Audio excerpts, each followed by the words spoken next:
Parcourir 34 000 milles nautiques, relier les deux pôles et traverser les 5 océans, en solitaire, sans escale et sans assistance, voici le projet Antarctic Lab.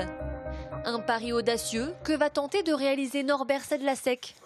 Ce navigateur autrichien, engagé à 2 reprises sur le Vendée Globe, s'est lancé ce défi autant sportif que technique. C'est très intéressant pour moi, mais j'ai fini le Vendée Globe 2008-2009 et j'aime pas vraiment.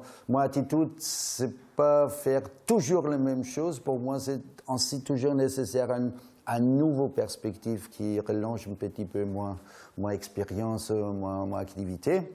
Et le deuxième, c'est notre concept pour fabriquer un bateau. Car s'il s'élancera pendant 7 mois en solitaire sur les mers du globe, c'est avant tout pour tenir la barre d'un bateau entièrement renouvelable qu'il aura construit lui-même. Composé de balsa, un bois très résistant et de fibres volcaniques, tout est conçu pour être durable mais surtout sécurisé, en mer comme à terre. Tout notre stuff reste propre ici, c'est sombre, c'est pas nécessaire de faire plein de protections pour les yeux et pour les nez. Et ça, c'est aussi très important pour nous, c'est de la production vraiment propre.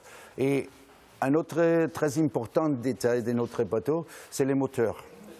Nous faire les Antarctic Lab sans un litre de pétrole, les moteurs, les hydrogénérateurs, toutes les conceptions électriques marchent avec les panneaux solaires et les hydrogénérateurs.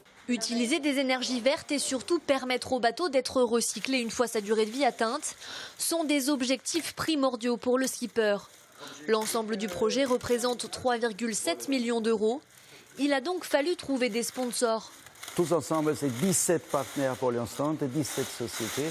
Mais c'est presque 7 personnes qui travaillent toujours dans notre atelier. Ça, c'est les teams très fermés.